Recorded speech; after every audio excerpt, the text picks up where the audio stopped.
So let me check. Is anybody here feeling they're not really putting in the hours at the moment? They'd like to work even harder than they're already doing? Is anybody like that? No, that's good. Okay, the other thing that this might be useful for is if you'd just like to have a little more impact in the work that you're doing. So either you or the people you serve and the people you work with, if you're thinking to yourself, I just wish we would work less hard and have more impact. And what I've got for you is a nice little model, a nice little tool to help you think about how can you work less hard, have more impact. Now, it is based on something called transactional analysis. Anybody heard of TA? Yeah, maybe nobody. It's kind of a therapy jargony thing. It's what gave us adult-to-adult relationships and parent-child relationships and all of that sort of stuff. It's kind of interesting, but it's a bit kind of difficult to use. And somebody came up with something called the drama triangle. And I want to talk to you about the drama triangle because I find it's a really powerful, useful tool that you'll be able to use right away. And here's what the drama triangle says. It says this. Anytime you're working with people and things are slightly dysfunctional, slightly out of kilter, 3 different roles get played out. And the 3 different roles are these. There is the victim, there is the persecutor, and there is the rescuer. The victim, the persecutor, and the rescuer. And what I like about this is that these are all 3 roles that you kind of instinctively start thinking about. So let me come down and talk to you about this. When you're talking about a victim, and I want you to think of the people who play the victim role in your organization, what do you think a victim looks like or sounds like? Help me out here. This is the interactive part of the session. So what do you reckon? What does it look like or sound like? Poor me. Poor me. Yeah, what's that? Dejected. Dejected. Fantastic. What else?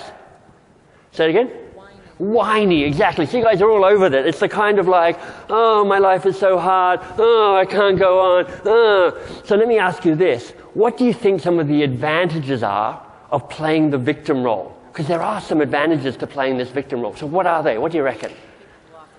So people want to jump in and help you all the time. Fantastic. What else? They get the attention. I love that. Fantastic. What else? So no expectations, no responsibilities. So you guys are all over that. That's fantastic. Talk about the persecutor. What do you think the persecutor looks like or sounds like? Bully. Bully. Fantastic. What else? Suck it up. Exactly. What else? Blaming other people. So the great indicator of the persecutor is the finger waggler. Okay, it's like, you're all a bit crap around here. Okay, I don't know why I work with such turkeys. I'm the eagle. You guys are all losers. Okay, more subtly, of course, the persecutor is a bit like the micromanager, right? Oh, I'm going to stay really, of course I trust you. Just give me everything so I can check it before it goes out. Okay, right? You know that sort of person, don't you? So let me ask you, what are the advantages of playing the persecutor role? Why would you play that, do you think? Control. I love it. Great. So, victim, persecutor. The third role, I even brought my little signs along with me. The third role is rescuer. One of the more subtle things. It sounds slightly better than the other 2 roles, doesn't it? But it's actually not. It's just as dysfunctional as the other 2 roles. So let me ask you this. What do you think a rescuer looks like or sounds like? Love it. Don't worry, I'll take care of it. Great. What else? You were going like this, weren't you, Kathy? You're like, oh, I'm Kathy and I am a rescuer. Yeah? Rescuer is all the, let me jump in, let me fix this, let me sort it out. Don't worry, I'll take it on. I've got this. Okay? What are the advantages of playing the rescuer, do you think? Why would you do that? You think everybody likes you. Fantastic. So you feel good about that. Good. What else? It's a little more subtle than the other 2 roles, I think. You feel indispensable. You feel a bit of a martyr, like you're the only one who really gets it, okay? And aren't you fantastic because you're working so hard and in some ways you're the only one who's holding this whole organization together, right? I want you to do.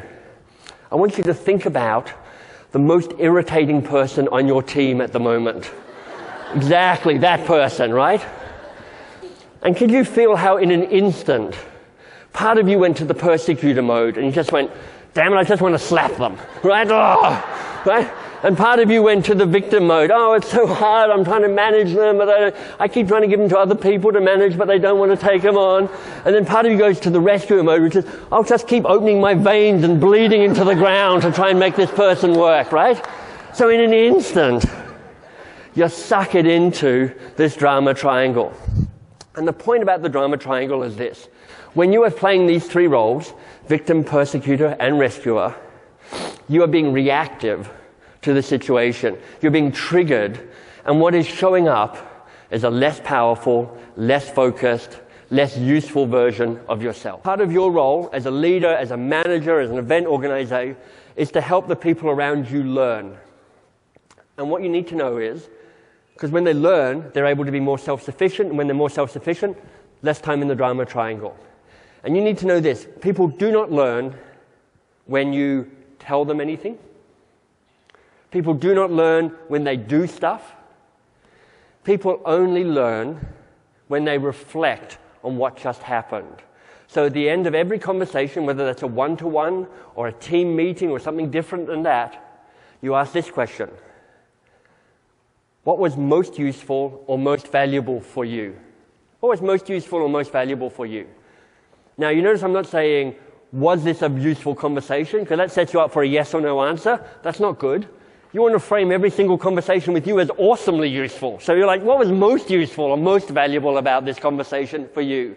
And what you'll get is them going, oh, that was a useful conversation. Fantastic. I didn't even realize that, but it is a useful conversation. That's good. Secondly, they'll get the learning from the conversation, which they might otherwise miss. And thirdly, you'll get some great feedback about what you're doing that's working.